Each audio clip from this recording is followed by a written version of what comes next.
काम कर दिया। राम जन्मभूमि बाबरी मस्जिद जमीन विवाद मामले में मध्यस्थता की कोशिश नाकाम होने के बाद अब सुप्रीम कोर्ट में 6 अगस्त से नियमित सुनवाई होगी। माना जा रहा है कि चीफ जस्टिस रंजन गोगोई के नवंबर में रिटायर होने से पहले यानी अगले 100 दिनों में फैसला आने की उम्मीद है। लोकसभा में जलियांवाला बाग राष्ट्रीय स्मारक संशोधन विधेयक को मंजूरी दे दी गई, जिसका विरोध करते हुए कांग्रेस ने सदन से वॉकआउट किया, क्योंकि इस बिल में ट्रस्टियों में से कांग्रेस अध्यक्ष के नाम को हटाने और लोकसभा में सबसे बड़े विपक्षी दल के नेता को ट्रस्टी बनाने का प्रावधान है। और आम आदमी पार्टी के बागी विधायक कपिल मिश्रा को दिल्ली विधानसभा स्पीकर ने दल बदल कानून के तहत अयोग्य घोषित कर दिया। इस पर कपिल ने पलटवार करते हुए कहा कि पीएम मोदी का समर्थन करने की वजह से उन पर यह फैसला लिया गया है। और आइए करते हैं खबरों की शुरुआत विस्तार के साथ। वृंदावन के एक मंदिर में एक पेड़ काल बनकर एक महिला पर गिर पड़ा। इस हादसे में मंदिर परिसर में बैठी महिला की मौत हो गई, जबकि दूसरी महिला गंभीर रूप से घायल है, जिसका नजदीकी अस्पताल में इलाज चल रहा है। वहीं हादसे की पूरी घटना मंदिर में लगे सीसीटीवी में कैद हो गई। तस्वीरें वृंदावन के प्रसिद्ध कात्यायनी देवी मंदिर की हैं, जहां सावन महीने में दर्शन के लिए पहुंची 2 महिलाएं बात करते करते मंदिर के अंदर दाखिल हुई और कुछ दूर चलकर चबूतरे पर जाकर बैठ गई। मंदिर में भक्तों की आवाजाही सामान्य थी। इसी बीच मंदिर परिसर में अचानक से पेड़ की डाल टूटकर दोनों महिलाओं के ऊपर गिर पड़ी, जिससे मौके पर अफरा तफरी मच गई। मंदिर के गार्ड समेत आसपास मौजूद लोग महिलाओं को बचाने के लिए दौड़ पड़े। हालत खराब होती देख वहां मौजूद लोगों ने ई रिक्शा के जरिए घायल महिला को नजदीकी अस्पताल पहुंचाया, जहां इलाज के दौरान उसकी मौत हो गई। अमेरिका के ओक्लाहोमा में कुछ पुलिस वाले एक बुजुर्ग महिला पर बेहोश करने वाली स्टन गन ताने हुए दिखाई दिए। पुलिस वालों को बुजुर्ग महिला पर इसलिए स्टन गन चलानी पड़ी क्योंकि उसकी गाड़ी की टेल लाइट टूटी हुई थी। लेकिन तब पुलिस ने इस बुजुर्ग महिला को रोका और चालान काटने की कोशिश की तो वो पुलिस वालों से बहस करने लगी। Well, I did issue for defective equipment. It's $80. You have till September 16th to take care of this. Get you to sign there with the Exodus. So you don't even give a warning for this? You've been driving around for 6 months like that. I'm truthful. Well, I'm not going to give you a warning for something you've been driving for 6 months. इसके बाद police वाले ने फिर से महिला को जुर्माने वाली रसीद पर साइन करने को कहा, लेकिन बुजुर्ग महिला नहीं मानी। Either way, I'm issuing you a citation. Sign there, please. I don't want to sign it because I don't want to do $80. You don't want to sign it? No, because I don't think that I deserve to pay $80 for something that is fixable and I can fix it. All right. That's all you want. इसके बाद police वाले ने महिला को गाड़ी से नीचे उतरने को कहा, लेकिन महिला गाड़ी से उतरने को भी तैयार नहीं हुई। Because you're under arrest. Step out. Step out of the vehicle. Step out. बुजुर्ग महिला गाड़ी से नहीं उतरी और गाड़ी का शीशा चढ़ाकर वहां से कार दौड़ाने की कोशिश करने लगी। इस पर पुलिस वाले को गुस्सा आ गया और वो महिला को बाहर निकलने की चेतावनी देने लगा। Step out. No, I'm not. No, I 305, am not. 303.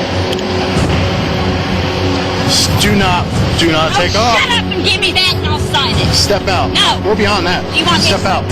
इसके बाद महिला ने वहां से गाड़ी दौड़ा दी, लेकिन पुलिस वाले ने उसका पीछा किया और काफी देर तक पीछा करने के बाद पुलिस वालों ने उसे पकड़ा और एक बार फिर गाड़ी से नीचे उतरने को कहा। Get out of the car! Get out of the car! Get out of the car! Get out of the car! Get out of the car! महिला के नहीं मानने पर पुलिस वाले ने उसकी गाड़ी का दरवाजा खोला और उसे नीचे उतारने की कोशिश की। इस दौरान भी महिला विरोध करती दिखाई दी। उसके बाद पुलिस वाले ने जबरन उसे गाड़ी से नीचे उतारा और उस पर काबू करने की कोशिश करने लगा। Your hands behind your back! Now! लेकिन इस हालत में भी महिला पुलिस वाले पर लातों से हमला करती दिखाई दी। इसके बाद पुलिस वाले ने स्टन गन निकाली और महिला को बेहोश कर दिया ताकि उस पर किसी तरह से काबू पाया जा सके। Put your hands behind your back! हालांकि अमेरिका में पुलिस की इस कार्रवाई का वीडियो सामने आने के बाद कुछ लोग पुलिस का समर्थन करते दिखाई दिए, जबकि कुछ लोगों का मानना था कि बुजुर्ग महिला के साथ इस तरह पुलिस को पेश नहीं आना चाहिए था। अयोध्या में विवादित जमीन पर राम मंदिर का रास्ता इसी साल नवंबर तक निकल सकता है। सुप्रीम कोर्ट ने आज साफ कर दिया कि इस मामले में बातचीत यानी मध्यस्थता से कोई नतीजा नहीं निकल सका। इसके बाद सुप्रीम कोर्ट की संविधान पीठ ने कहा कि अयोध्या विवाद पर 6 अगस्त से रोजाना सुनवाई शुरू होगी। सुप्रीम कोर्ट में हफ्ते के 3 दिन यानी मंगलवार, बुधवार और गुरुवार को इस मामले की सुनवाई होगी। इससे पहले सुप्रीम कोर्ट ने माना कि इस मामले में मध्यस्थता से कोई नतीजा नहीं निकल पाया। सुप्रीम कोर्ट ने ही 3 सदस्यों की मध्यस्थता कमेटी बनाई थी ताकि बातचीत के जरिए अयोध्या विवाद का नतीजा निकाला जा सके। लेकिन मध्यस्थता कमेटी की रिपोर्ट पर सुनवाई करते हुए संविधान पीठ ने इस अध्याय को यहीं बंद करने का फैसला किया। संविधान पीठ ने आज जो मध्यस्थता रिपोर्ट आई थी उस रिपोर्ट के बारे में चर्चा की और उन्होंने कहा कि वो फेल हो गई है रिपोर्ट और माननीय सर्वोच्च न्यायालय ने 6 अगस्त से डे टू डे हियरिंग की आज आदेश पारित कर दिया है और 6 तारीख से उन्होंने यह भी कहा है कि जब तक आर्गुमेंट्स कंक्लूड नहीं होते हैं डे टू डे हियरिंग चलती रहेगी। राजीव धवन जो मुस्लिम पक्षकार के वकील है उन्होंने ऑब्जेक्शन रेज किया डॉक्टर सुब्रमण्यम स्वामी के पिटीशन के बारे में, उसको भी उन्होंने आज सुनने से मना कर दिया। इस मामले में पहले ही एक याचिका देकर मध्यस्थता के नाकाम होने का दावा किया गया था। कोर्ट ने भी ये रास्ता बंद करके रोजाना सुनवाई का आदेश दे दिया। उन सबने पूरी कोशिश की और उसके बाद भी जाहिर है कि कोई सरेंडर तो नहीं कर सकता।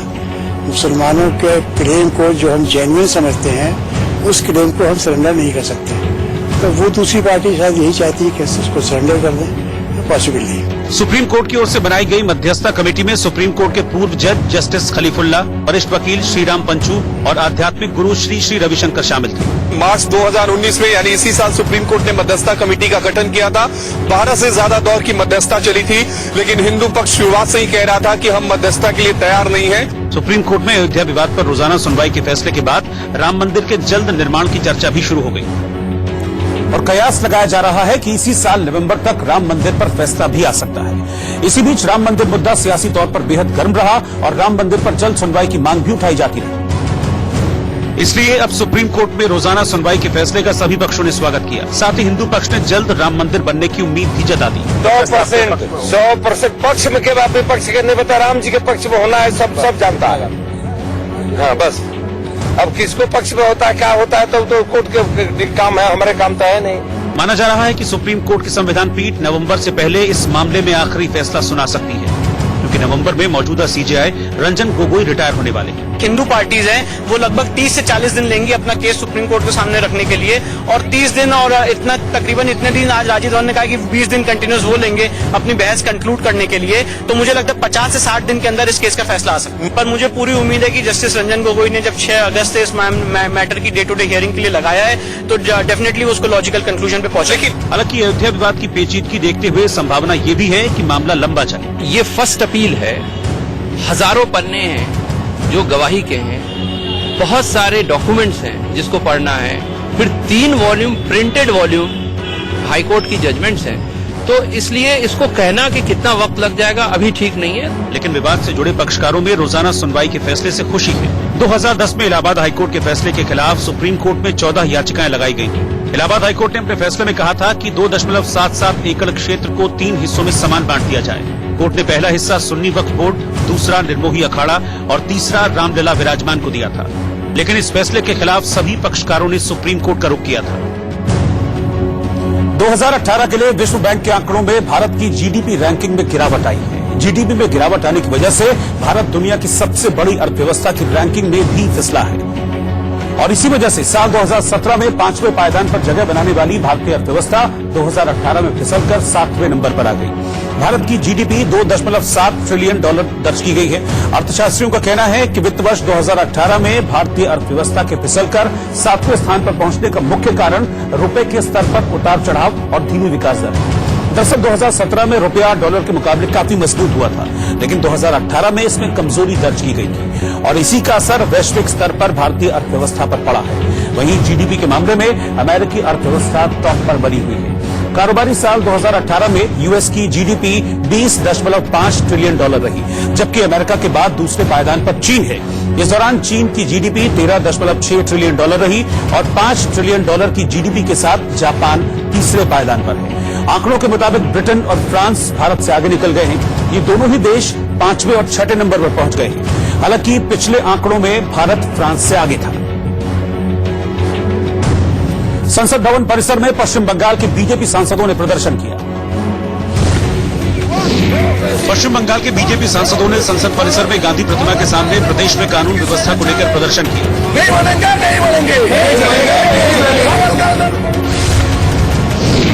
देहरादून में निर्यात नीति को लेकर सीएम त्रिवेंद्र सिंह रावत ने अलग अलग क्षेत्रों से आए एक्सपर्ट और अधिकारियों से विचार विमर्श किया। यूपी के गाजीपुर में जमीन विवाद को लेकर 2 पक्षों में जमकर लाठियों के साथ गोलियां भी चली, जिसमें दोनों पक्षों से 4 लोग गंभीर रूप से घायल हो गए। पहले पक्ष ने आज वहां पर काम करना आरंभ किया। पुलिस को कोई जानकारी नहीं थी, स्थानीय पुलिस को, और उनके काम शुरू करते ही जो दूसरा पक्ष था वो एग्रेसर हो गया, हमलावर हुआ और उसने लाइसेंसी बंदूक से फायर किया, जो चौहान पक्ष के 2 लोगों के हिप के नीचे गोली लगी है, जिन्हें इलाज के लिए वाराणसी भेज दिया गया है। आपसी मारपीट में यादव पक्ष के भी 2 लोग या 3 लोग घायल हुए हैं, जिन्हें वाराणसी रेफर कर दिया गया है। मौके पर पर्याप्त पुलिस बल तैनात कर दिया गया है। गाजियाबाद के जिला मुख्यालय परिसर में स्थित मीडिया सेंटर में आग लगने के बाद दमकल की गाड़ियों ने काफी मशक्कत के बाद आग पर काबू पाया। बिहार के दरभंगा में चोरों ने एक टीचर के घर दिन दहाड़े लाखों रुपए के सोने चांदी के जेवर सहित नकदी चुरा ली। लखनऊ के गोसाईगंज थाना इलाके में मॉब लिंचिंग को लेकर थाने का घेराव करने आए ग्रामीणों को पुलिस ने दौड़ा कर पीटा। गाजियाबाद के लोनी इलाके में एक सरकारी स्कूल की छात्राओं से छेड़छाड़ का विरोध करने पर लोगों के साथ मारपीट की गई। हम स्कूल से आ रहे थे, हमारे साथ बदतमीजी करी गई है और इस सब के दौरान हमारे घर वालों को भी धमकी दी जा रही है। हम जानते नहीं है कौन लोग थे। थाने में कंप्लेंट की? हाँ की। क्या किया आप तक? हमारी कोई नहीं सुनना। गोरखपुर के गीता वाटिका स्थित एक बैंक में शॉर्ट सर्किट से आग लगने के बाद दमकल कर्मियों ने आग पर काबू पाया। महाराष्ट्र नवनिर्माण सेना ने अक्षय कुमार की नई फिल्म मिशन मंगल को मराठी में डब किए जाने का विरोध करते हुए महाराष्ट्र में रिलीज नहीं होने की धमकी दी। मंगलसूत्र गले में है और मंगल पे है नजर गई। भारत की बेटी की उड़ान कल सारा जग दोहराएगा, ये सिंदूर दूर तक जाएगा। है आंखों में ब्रह्मांड बसा, काजल से है इतिहास रचा। ये नया सा स्वाभिमान एक नई सुबह ले आएगा। प्रभास और श्रद्धा कपूर की नई फिल्म साहो का नया गाना इंडी सोनी रिलीज हो चुका है। इसमें दोनों की केमिस्ट्री को काफी पसंद किया जा रहा है।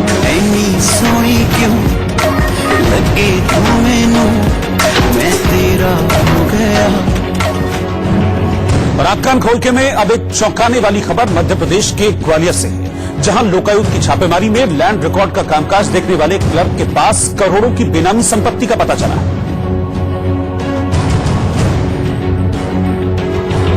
जिसकी गिनती देर शाम तक होती रही। लोकायुक्त के अधिकारी इस बात का पता लगाने में जुटे थे कि मामूली तनख्वाह पाने वाला क्लर्क करोड़ों की संपत्ति का मालिक कैसे बन बैठा। तस्वीरें ग्वालियर के फूलबाग की हैं, जहां जमीन का रिकॉर्ड रखने वाले क्लर्क संजय भगवानी के द्वारकापुरी और गांधीनगर समेत 3 ठिकानों पर लोकायुक्त ने छापे मारे। लैंड रिकॉर्ड में बाबू संजय भगवानी के घर पर लोकायुक्त का छापा पड़ा। सुबह 5 बजे से ये कार्रवाई चल रही है। तो अभी तक अगर आप देखें तो अभी तक लगातार ये कार्रवाई यहाँ पर चल रही है। ग्वालियर में 3 जगह इनके और इनके रिश्तेदारों के यहाँ पर छापा चला है और छापामार कार्रवाई लगातार जारी है। लाखों की संपत्ति का हिसाब, बेनाम संपत्ति का हिसाब किताब लगातार यहाँ पर जो लोकायुक्त की टीम है वो जांच कर रही है। ऐसा माना जा रहा है कि लाखों की संपत्ति का हिसाब किताब यहाँ पर मिला है। लोकायुक्त की टीम को क्लर्क के घर से भारी मात्रा में सोने चांदी के गहने, डेबिट और क्रेडिट कार्ड के साथ लॉकर से जमीनों के कागजात भी मिले। इसके साथ ही पुलिस ने संजय भगवानी के साले के घर पर भी छापेमारी की। छापे की जो कार्रवाई है वो 3 स्थानों पर की जा रही है। तो जब तीनों स्थानों पर भी कार्रवाई चल भी रही है, जब सभी जगह की एक साथ क्लब की जाएगी तभी इस संबंध में क्लियर बताना संभव होगा। खास बात यह है कि क्लर्क के पास करोड़ों के काले धन का पता उसके यहाँ हुई एक चोरी से लगा। संजय भगवानी ने 2016 में घर से 4.5 लाख रुपए चोरी होने की शिकायत की थी, लेकिन जब चोर पुलिस की पकड़ में आया तो उससे पुलिस ने 1.5 करोड़ रुपए जब्त किए। रुपए बरामद होने के बाद संजय ने इस पर अपना हक जताया और दलील दी कि रकम उसके साले की है। तभी से पुलिस संजय भगवानी पर नजर रखने लगी। इस बीच पुलिस ने मामले की पूरी रिपोर्ट लोकायुक्त को भी भेज दी, जिसके बाद छापेमारी की गई। संजय भगवानी के घर से कितना माल जब्त हुआ है ये तो गिनती के बाद ही पता चलेगा, लेकिन संजय भगवानी के मामूली से क्लर्क से करोड़पति बनने की कहानी ग्वालियर में चर्चा का मुद्दा बनी हुई है। एनएमसी बिल के खिलाफ 2 दिनों से चल रही डॉक्टरों की हड़ताल से पूरे देश में मेडिकल इमरजेंसी जैसे हालात बन गए हैं, जिसकी वजह से अस्पताल में ओपीडी सेवाएं बंद हैं। सिर्फ इमरजेंसी सेवाओं को ही बहाल रखा गया है, जिससे मरीजों को भारी परेशानी झेलनी पड़ रही है।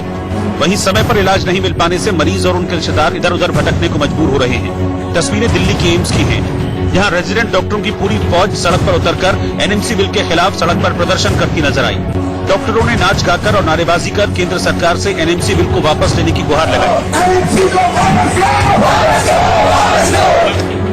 वहीं दूसरी तरफ डॉक्टरों की हड़ताल की वजह से मरीजों की दिक्कतें और बढ़ गई। बताइए क्या नाम है? सर मेरा नाम शिल्पी है। 4-5 दिन से मेरे को सांस लेने में प्रॉब्लम हो रही है। मैं इमरजेंसी में आई थी, डॉक्टर ने बोला था कि ओपीडी में दिखाने के लिए। ओपीडी में आई थी बुधवार को, तो बुधवार को उन्होंने डॉक्टर ने कहा कि शुक्रवार को आना। आज मैं शुक्रवार को डेट लेने आई तो मुझे डेट भी नहीं मिली और हड़ताल है। मेरे को सांस लेने में इतनी प्रॉब्लम हो रही है, कल मैं पूरे दिन बेहोश थी।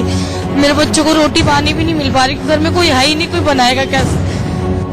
कुछ ऐसा ही हाल दिल्ली के बाहर से बच्चों के साथ आए परिजनों आई तो मुझे डेट भी नहीं मिली और हड़ताल है। मेरे को सांस लेने में इतनी प्रॉब्लम हो रही है, कल मैं पूरे दिन बेहोश थी। मेरे बच्चों को रोटी पानी भी नहीं मिल पा रही, घर में कोई है ही नहीं, कोई बनाएगा कैसे। कुछ ऐसा ही हाल दिल्ली के बाहर से बच्चों के साथ आए परिजनों का भी दिखाई दिया। देवरिया से अपनी मासूम को दिखाने एम्स लेकर आए इस पिता ने मोदी सरकार से डॉक्टरों की मांगे मान लेने की अपील की ताकि समय पर उनकी बेटी को इलाज मिल सके। सर 3 बेटियां मेरे, बड़ी बेटी है, बाकी 2 बेटी छोटी है। दिक्कत होती है बहुत ज्यादा, कमाने वाले डेली काम छुट्टी होती है हमारी।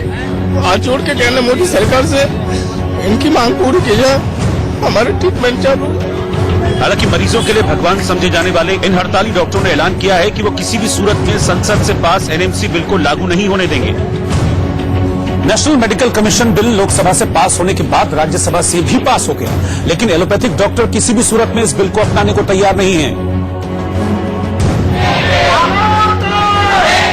जिसकी वजह से यूपी से बिहार और हैदराबाद से लेकर पंजाब तक इस बिल के विरोध में सुर तेज हो गई।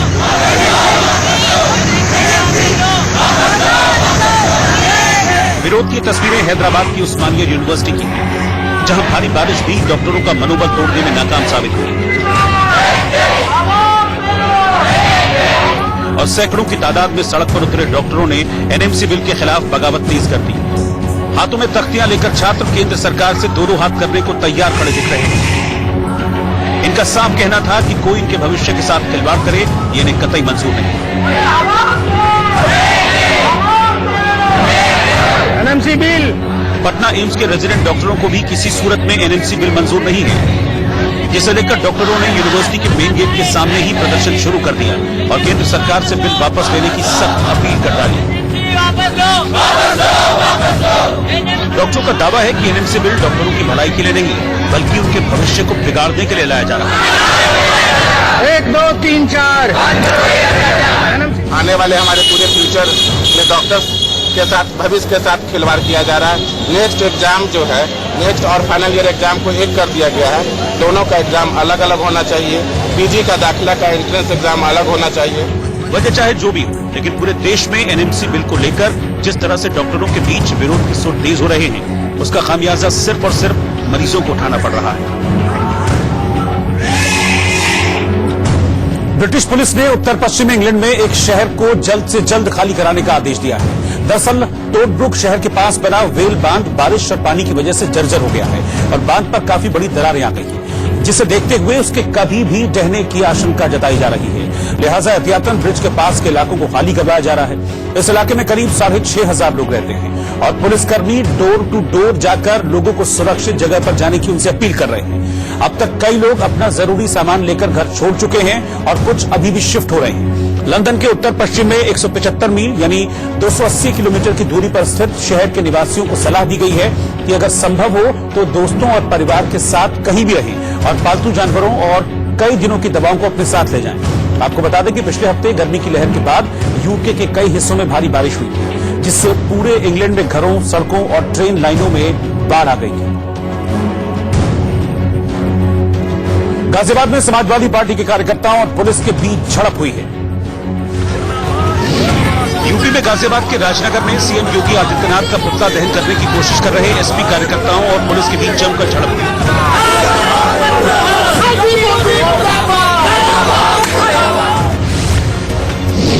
दिल्ली के राउज एवेन्यू कोर्ट ने हिमाचल के पूर्व सीएम वीरभद्र सिंह के खिलाफ मनी लॉन्ड्रिंग मामले की सुनवाई करते हुए ईडी को लेन देन का सारा ब्यौरा 8 अगस्त को देने को कहा। गाजियाबाद के निवाड़ी इलाके में पुलिस और बदमाशों के बीच हुई मुठभेड़ में 25,000 के इनामी बदमाश को पुलिस ने गिरफ्तार कर लिया। पुलिस चेकिंग कर रही थी तो एक मोटरसाइकिल पर 2 बदमाश आते हुए दिखाई दिए। पुलिस द्वारा जब उन्हें रोकने का इशारा किया गया तो पुलिस पर उनके द्वारा फायरिंग की गई और काउंटर फायरिंग में एक बदमाश को पैर में गोली लगी और दूसरा बदमाश अंधेरे का फायदा उठाकर भागने में सफल रहा। इस बदमाश की पहचान राशिद के रूप में हुई है, जो कि गैंगस्टर में वांटेड था और इस पर मेरे द्वारा 25,000 रुपए का इनाम किया गया था। हरियाणा के भिवानी में एक तेज रफ्तार कार की चपेट में एक बाइक के आने से 3 लोगों की मौत हो गई।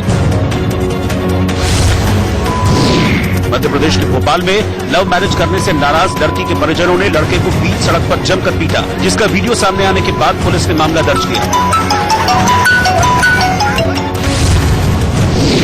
यूपी के बुलंदशहर में पुलिस और बदमाशों के बीच हुई मुठभेड़ में 25,000 का इनामी बदमाश घायल हो गया, जिसे पुलिस ने पकड़कर अस्पताल में भर्ती कराया। पुलिस उसका पीछा की, वो गिरता देख करके पक्के रोड से कच्चे चक्रोट की तरफ भागा, जहां उसकी मोटरसाइकिल खड्ड में गिर गई और उसने गिरते ही मोटरसाइकिल को छोड़ा और पुलिस के ऊपर एक फायर किया। फिर आगे जाके फिर पुलिस के ऊपर फायर किया। पुलिस ने आत्मरक्षा हेतु एक गोली फायर की और फिर आगे भागा। फिर उसने तीसरा राउंड फायर किया और पुलिस ने दूसरा राउंड फायर किया और उसके टांग में गोली लगी और गिर गया और पुलिस ने उसको दबोच लिया। इस पर आधा दर्जन मुकदमे जो है स्तर और 25,000 का इनाम। ऋषिकेश के लक्ष्मण झूला में एक संस्था द्वारा तीज महोत्सव कार्यक्रम का आयोजन किया गया, जिसमें महिलाओं ने जमकर ठुमके लगाए।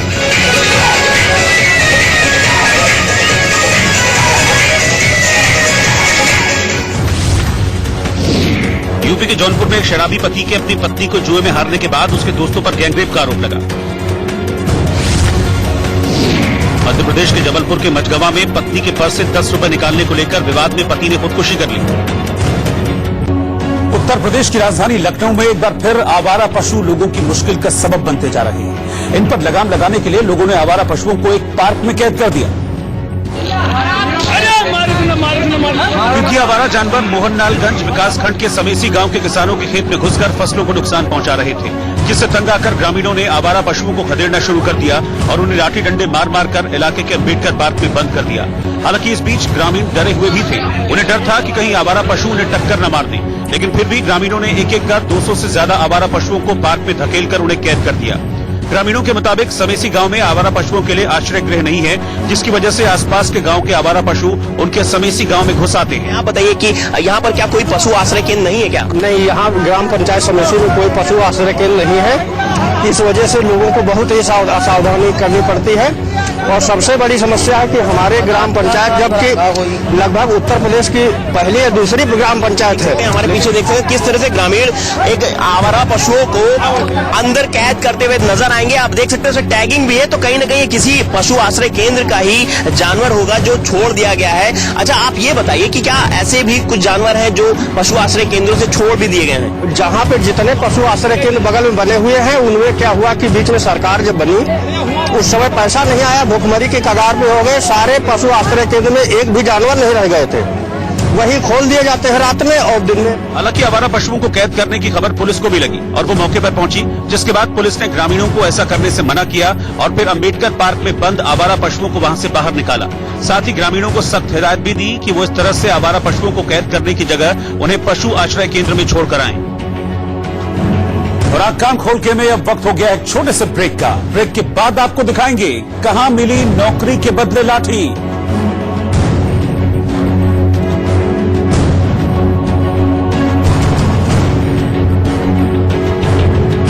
और साथ ही आपको दिखाएंगे कहां सड़क पर उतरा प्लेन।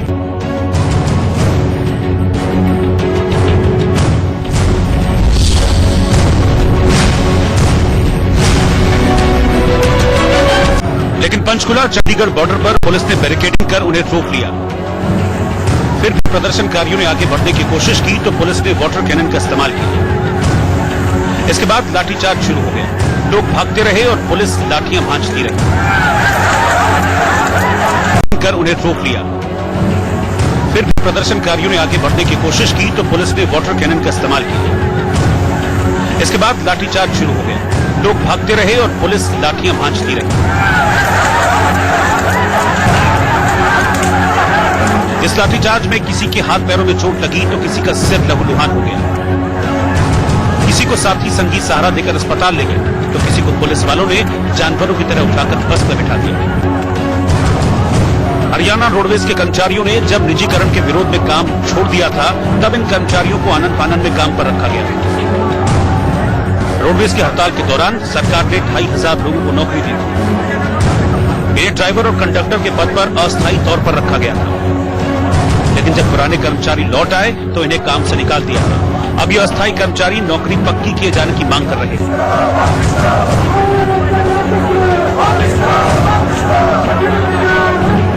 जब मांग नहीं सुनी गई तो इन्होंने सीएम आवास का घेराव करने का फैसला किया, लेकिन पुलिस की लाठियों के आगे इनकी एक नहीं चली। पुलिस ने पक्की नौकरी की मांग कर रहे इन लोगों को चंडीगढ़ की सीमा में नहीं जाने दी।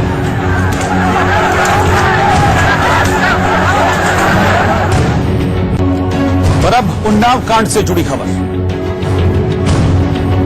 अकेली नहीं, भारत में किसी दुष्कर्म पीड़िता के लिए इंसाफ की जंग आसान नहीं। उन्नाव मामला इसका ज्वलंत उदाहरण। उन्नाव पीड़िता इंसाफ के लिए जिस जांबाजी से जूझ रही है उसे इंडिया न्यूज सलाम करता है। ये मिसाल है हिंदुस्तानी बेटियों की शक्ति की। इसलिए हमने अब से उन्नाव पीड़िता को नया नाम शक्ति दिया है। शक्ति अकेली नहीं है, पूरा देश उसके साथ है। उन्नाव केस में लगातार दूसरे दिन सुनवाई करते हुए सुप्रीम कोर्ट ने 3 अहम आदेश दिए। सुप्रीम कोर्ट ने रेप पीड़िता का लखनऊ ट्रॉमा में ही इलाज जारी रखने का निर्देश दिया। कोर्ट ने साफ कहा कि अभी लखनऊ में ही इलाज होने दें और अगर जरूरत पड़ती है तो पीड़िता को दिल्ली लाया जा सकता है। कोर्ट ने यह भी आदेश दिया है कि सुरक्षा के मद्देनजर पीड़िता के चाचा को रायबरेली से दिल्ली की तिहाड़ जेल में फौरन शिफ्ट किया जाए। यूपी सरकार की तरफ से यह भी कहा गया कि पीड़िता के चाचा को तिहाड़ जेल शिफ्ट करने को लेकर कोई आपत्ति नहीं है। सुनवाई के दौरान यूपी सरकार ने सुप्रीम कोर्ट को जानकारी दी कि 25 लाख रुपए का मुआवजा रेप पीड़िता को सौंप दिया गया है। इसके अलावा सुप्रीम कोर्ट ने इलेक्ट्रॉनिक और प्रिंट मीडिया से पीड़िता की पहचान छिपाने को कहा है। सुप्रीम कोर्ट ने आदेश दिया कि उन्नाव केस की रिपोर्टिंग करते समय मीडिया इस बात का ध्यान रखे कि पीड़िता की पहचान उजागर न हो। इस बीच सुप्रीम कोर्ट के आदेश के बाद सीआरपीएफ की टुकड़ी गुरुवार देर रात पीड़िता के गांव पहुंच गई, जिनमें से कुछ जवान पीड़िता और कुछ वकील के घर पर निगहबानी कर रहे हैं। हालांकि पीड़िता के घर पर ताला लटका है, वहीं वकील के घर पर कुछ लोग मौजूद हैं। लेकिन इस बीच उन्नाव गैंगरेप मामले में एक नया खुलासा हुआ कि पीड़ित के घर के बाहर सीसीटीवी कैमरे लगे हुए थे।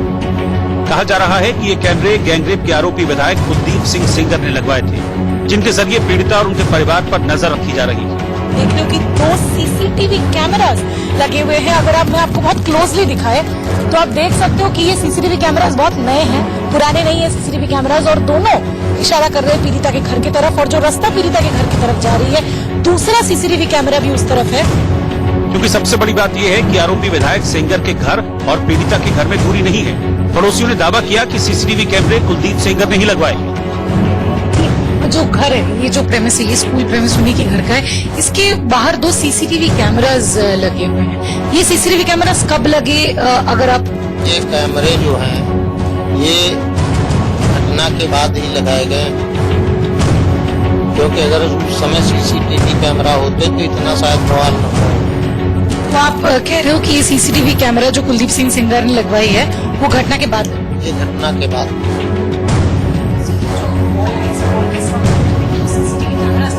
कैमरास का रीजन आपको पता है क्या है?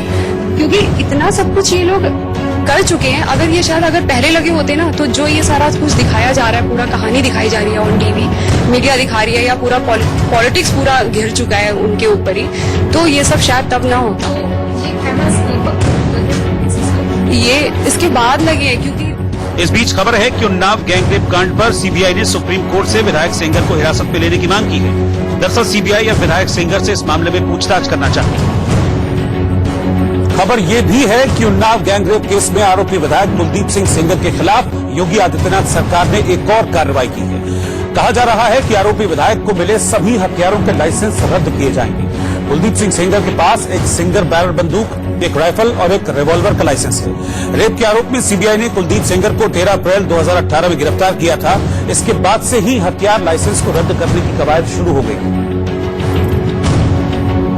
प्रशासनिक कार्रवाई होती है, उसमें बिना पक्षों को सुने भी कार्रवाई हो सकती है एक रिपोर्ट के आधार पर, लेकिन न्यायिक कार्रवाई में एक प्रक्रिया निहित है कि पक्षों की सुनवाई करके उस पर समुचित निर्णय लिया जाए। कुलदीप सिंह सेंगर के भाई का लाइसेंस, कुलदीप सिंह सेंगर के भाई के लाइसेंस की निरस्तीकरण की कार्रवाई पूर्व में ही की जा चुकी है। इस बीच सीबीआई की टीम रायबरेली में उस जगह पहुंची जहां गैंगरेप पीड़िता की कार और ट्रक का एक्सीडेंट हुआ था। इस दौरान सीबीआई टीम ने एक्सीडेंट वाली जगह पर ट्रक और स्विफ्ट कार के बीच कैसे एक्सीडेंट हुआ होगा इसको देखने की कोशिश की। इसके लिए सामने से एक ट्रक आ रहा था जो धीरे धीरे सड़क पर रफ्तार पकड़ता हुआ रॉन्ग साइड की तरफ आता दिखा।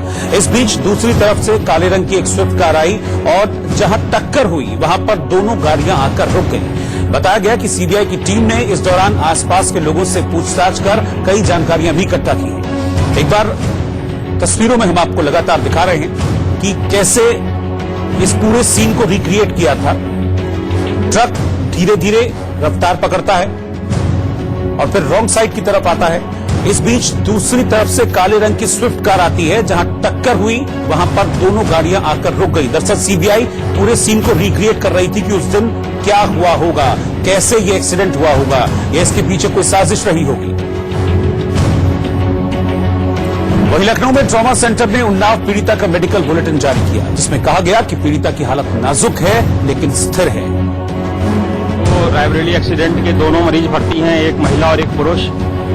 दोनों की स्थिति नाजुक है लेकिन स्थिर है, जिसमें से वकील साहब कल से लगातार बिना वेंटिलेटर के स्वतः सांस ले पा रहे हैं।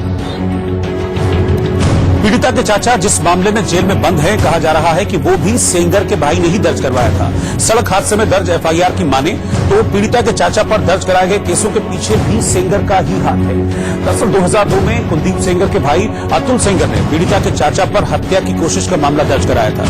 इसी केस में उन्नाव की फास्ट ट्रैक कोर्ट ने 2018 में पीड़िता के चाचा को 10 साल कैद की सजा सुनाई थी, जबकि इसी केस में पीड़िता के पिता और एक दूसरे भाई बाइज्जत बरी कर दिए गए।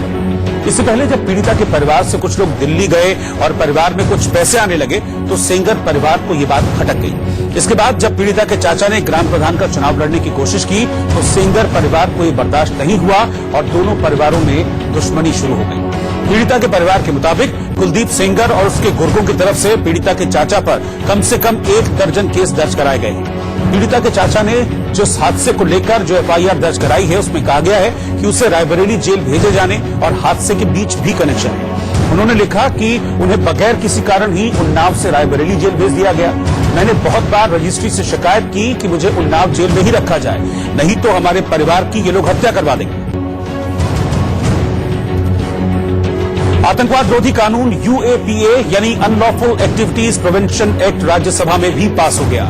इस बिल के पारित होने के बाद अब संगठन के अलावा आतंकी गतिविधियों में शामिल किसी भी व्यक्ति को आतंकी घोषित किया जा सकेगा। हालांकि राज्यसभा में इस बिल के प्रावधानों पर विपक्षी सदस्यों ने तीखा विरोध किया। हमें इनकी नियत पर संदेह है, और इसलिए संदेह है क्योंकि कांग्रेस पार्टी ने कभी भी आतंकवाद के साथ समझौता नहीं किया। 2 बार आप लोगों ने समझौता किया है, रूबिया सईद जी को छुड़ाने के लिए और इंडियन एयरलाइंस ने मसूद को छुड़ाने के लिए आपने समझौता किया है। कांग्रेस पार्टी ने कभी समझौता नहीं किया है। हम लोगों ने खोया है, इंदिरा जी को खोया है, राजीव जी को खोया है, बेअंत सिंह जी को खोया है। हम लोगों ने कभी समझौता नहीं किया। माननीय गृह मंत्री जी, इस बात को समझ लीजिए। आप लोगों ने हमेशा एक धर्म के लोगों के खिलाफ एक माहौल बनाया है कि ये सब आतंकवाद से जुड़े हुए लोग हैं। माननीय सौदी, आपको हैरानी होगी, उसमें मेरा नाम भी जोड़ा गया। वहीं गृहमंत्री अमित शाह ने विपक्ष पर पलटवार किया और यूएपीए बिल को आतंक और आतंक की भाषा बोलने वालों को करारा जवाब देने वाला बताया। मैं उनकी गुस्सा समझ सकता हूं। अभी चुनाव हार कर तो स्वाभाविक रूप से गुस्सा पड़ा होगा, यहां निकलना भी चाहिए। ठीक है, निकल गए, मगर सभापति महोदय, मैंने उनको नहीं टोका, मैंने उनको नहीं टोका। हाँ, तो सभापति के माध्यम से कहा है तो मैं जवाब तो दूंगा ही। आपका लंबा अनुभव है, आपको मालूम है सदन में किस तरह से बात होती है। मैंने आपको सीधा एड्रेस नहीं किया, मैं सभापति महोदय के माध्यम से ही एड्रेस करा, तो जवाब तो देना ही पड़ेगा और आपको सुनना भी पड़ेगा। मान्यवर, उन्होंने कहा कि एनआईए के 3 केस के अंदर ही सजा नहीं। क्यों नहीं हुई बोला? मैं बताना चाहता हूं सदन को क्यों नहीं हुई। ये तीनों मामलों में पॉलिटिकल वेंडेटा के आधार पर एक धर्मनिरपेक्ष को आतंकवाद के साथ जोड़ने का प्रयास किया। ये कानून अगर हम एक मत के साथ यहाँ से पारित करते हैं। लोकसभा में भी कुछ 5-6 सदस्य छोड़कर सबने समर्थन किया है। तो विश्व भर के अंदर हमारी एजेंसी के लिए अच्छा संदेश जाएगा और विश्व भर के आतंकवादियों के अंदर भी एनआईए की धमक बढ़ेगी, हमारे कानून की धमक बढ़ेगी।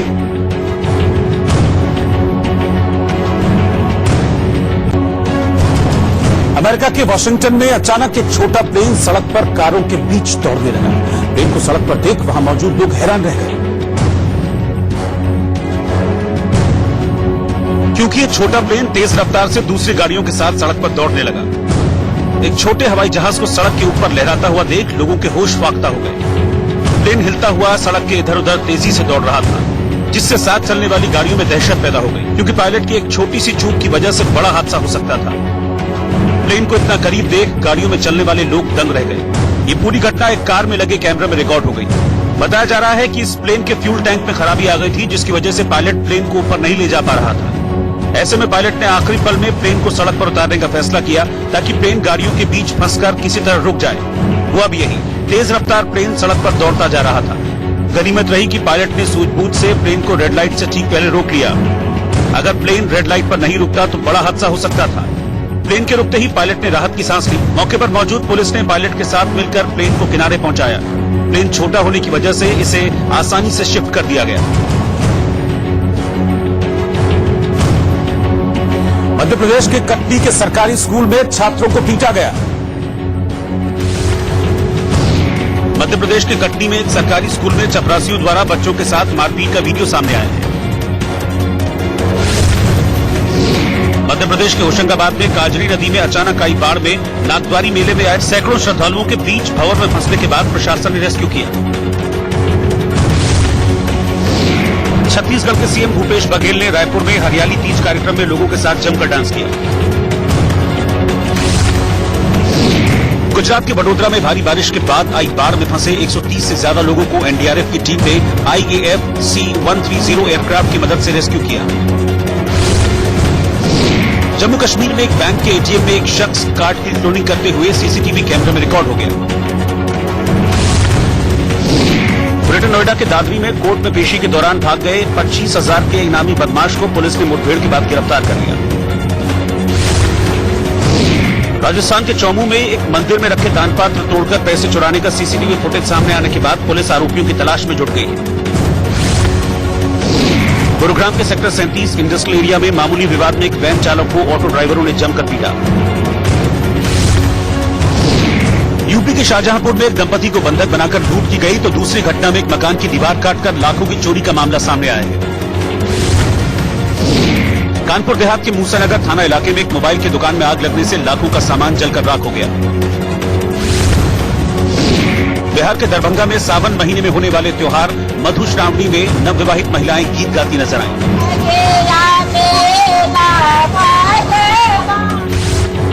आतंकी खतरे को देखते हुए अमरनाथ यात्रा बीच में ही रोक दी गई है।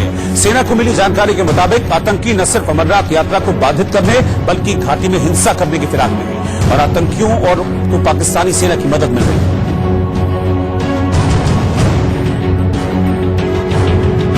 जिसका सबूत ये स्नाइपर राइफल है जो सुरक्षा बलों ने तलाशी के दौरान जब्त की है। साथ ही पाकिस्तान में बनी एक लैंडमाइन और एक टेलीस्कोप भी सेना के हाथ लगा है। खुफिया जानकारी के आधार पर सेना ने अमरनाथ यात्रा के रूट पर तलाशी अभियान चलाया।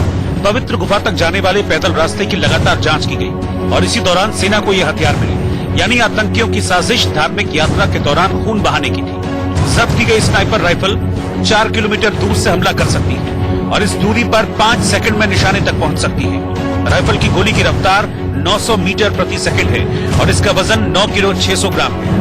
सुरक्षा बलों के हाथों एक बड़ी कामयाबी मिली है जब उन्होंने तलाशी अभियान के दौरान ये M4 स्नाइपर राइफल रिकवर की है। दरअसल सुरक्षा बलों को खबर मिली थी कि जो मिलिटेंट है वो अमरनाथ यात्रियों को टारगेट बना सकते हैं और इसलिए उन्होंने सुरक्षा बलों के हाथों एक बड़ी कामयाबी मिली है जब उन्होंने तलाशी अभियान के दौरान ये M4 स्नाइपर राइफल रिकवर की है। दरअसल सुरक्षा बलों को खबर मिली थी कि जो मिलिटेंट है वो अमरनाथ यात्रियों को टारगेट बना सकते हैं और इसलिए उन्होंने स्पेसिफिक कॉन्फ्लिक्ट के दौरान दोनों रूटों पर तलाशी अभियान शुरू किया, जिस दौरान ये M4 राइफल रिकवर हुई है। दरअसल ये अमेरिका की पैदावार है और इसे पाकिस्तान में आर्मी के द्वारा इस्तेमाल किया जाता है। M24 American sniper rifle with telescope. This will be displayed outside after this press conference. You can have a look at it later. This was recovered from one of the caches of the terrorists along the Shri Amarnath route. आतंकियों की साजिश देखते हुए अमरनाथ यात्रा को रोकने का फैसला किया गया। साथ ही कश्मीर में सैलानियों को अपनी यात्रा जल्द खत्म कर वापस जाने की हिदायत दे दी गई। सरकार ने एडवाइजरी जारी करते हुए लिखा, आतंकी हमले खासतौर पर अमरनाथ यात्रा पर खतरे के जो इनपुट मिले हैं उसके आधार पर यात्रियों और सैलानियों की सुरक्षा के मद्देनजर ये सलाह है कि वो घाटी में न ठहरें और जल्दी से जल्दी लौट जाएं। पाकिस्तान और आतंकियों की साजिश का खुलासा भारतीय सेना ने किया है। असल में सेना इस मामले में इनपुट मिलते ही सतर्क हो गई थी। आतंकी साजिश का ब्यौरा सेना के चिनार कॉर्प्स ने दिया। सेना के खुलासे के बाद सरकार तुरंत हरकत में आ गई। हालांकि अमरनाथ यात्रा के बेस कैंप में श्रद्धालु इसके खतरे के बावजूद भी यात्रा जारी रखने को तैयार दिखे।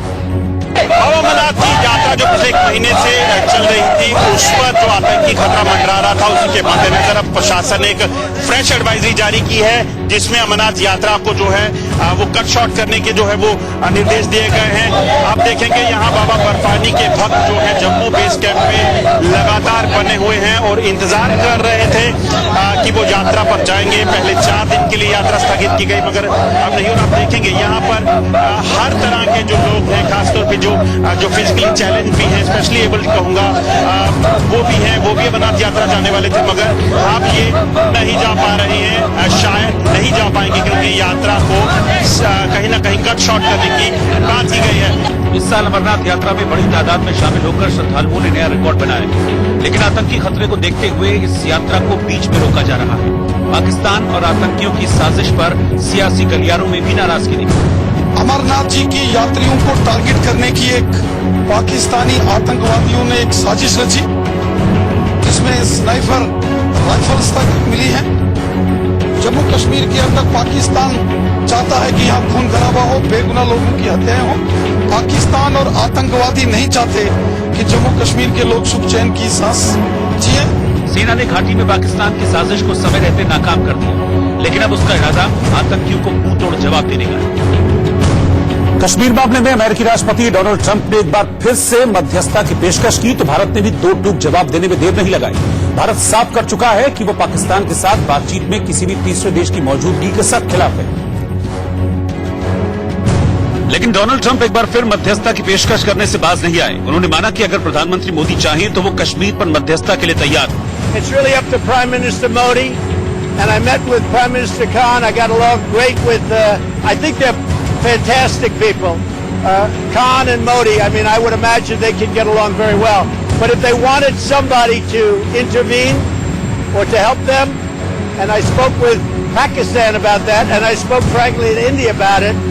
But that's been going on that battle for a long time. Long time. If I can. If they wanted me to, I would certainly intervene. Yeah. लेकिन इसी दौरान बैंकॉक में अमेरिकी विदेश मंत्री से मुलाकात में भारतीय विदेश मंत्री एस जयशंकर ने ट्रंप को करारा जवाब दे दिया। उन्होंने ट्विटर पर लिखा, आज सुबह अमेरिकी विदेश मंत्री माइक पॉम्पियो को स्पष्ट शब्दों में अवगत कराया कि कश्मीर पर कोई भी चर्चा यदि संभव है तो वो केवल और केवल पाकिस्तान के साथ होगी। भारत और अमेरिका के विदेश मंत्री बैंकॉक में पूर्वी एशिया शिखर सम्मेलन में मिले। इधर भारत में भी ट्रंप के बयान पर सियासत एक बार फिर गर्म हो गई। So I think the US President's statement shows very clearly that he's got the message from India that as far as he is concerned, he should not intervene unless India and Pakistan. वहीं BJP ने भी माना कि कश्मीर पर अमेरिकी मध्यस्थता की बात बेमानी है। मेक्सिको का प्रॉब्लम जो उसको है हो रहा है उसमें मध्यस्थता करने के लिए तैयार है। वो उसके लिए तैयार है तो हम इसके लिए तैयार हैं। क्या बकवास करते हैं। डोनाल्ड ट्रंप ने कुछ दिन पहले दावा किया था कि पीएम मोदी ने उनसे कश्मीर मसले पर मध्यस्थता करने का आग्रह किया। हालांकि भारत ने इस दावे को गलत बताया था। बिहार का सुपौल बाढ़ प्रभावित जिलों में अति संवेदनशील जिला है, लेकिन इस जिले में बाढ़ को रोकने के काम में मासूम बच्चों को लगाया गया है। वो भी तब जब सुपौल के कई गांव बाढ़ग्रस्त हैं और बारिश के मौसम में बाढ़ अपने चरम पर है। ऐसे में भूमि के कटाव को रोकने की कोशिश जारी है ताकि बाढ़ का पानी गांव में न घुसे। लेकिन इस काम में बड़ों के साथ साथ 10 से ज्यादा मासूम बच्चों को भी लगाया गया है। सिकरहट्टा मझारी कोसी सुरक्षा तटबंध पर ये बच्चे रोज सुबह नदी किनारे पहुंच जाते हैं और फिर एक एक कर बोरियों में इसी तरह मिट्टी और रेत भरते हैं। फिर बोरियों के मुंह बांधकर एक जगह से दूसरी जगह रखते हैं। मिट्टी और रेत भर जाने के बाद इन बोरियों का वजन लगभग 25 से 30 किलो तक हो जाता है। लेकिन इसके बावजूद 10 से 15 साल के बच्चे बिना थके लगातार काम करते रहते हैं। कितने दिन से काम कर रहे हैं? 2 दिन से। पैसा कितना मिल रहा है? पैसा 3 रुपये रेट देता है, अभी पैसा तो नहीं मिला। कितने बोरी भर लिए सुबह सुबह से अभी तक 200-250 भर लिया। कितने दिन से यहाँ काम कर रहे हो? 2 दिन से। कितना पैसा देता है? 150 मात्र। कहाँ घर है? बच्चे कई दिनों से रोज इसी तरह अपना पसीना बहा रहे हैं, लेकिन न कोई इन्हें देखने वाला है और न ही मजदूरी देने वाला। फिर भी वो बड़ी ही लगन के साथ बाढ़ के पानी को रोकने के काम में लगे हैं। और अब चलते चलते आज का गीत। 3 अगस्त यानी कल उर्दू के मशहूर शायर, कवि और गीतकार शकील बदायूनी का जन्मदिन है। उन्होंने हिंदी फिल्मों के लिए 750 से ज्यादा गीत लिखे। उनके लिखे इस खूबसूरत गीत के साथ आपको छोड़ जा रहे हैं।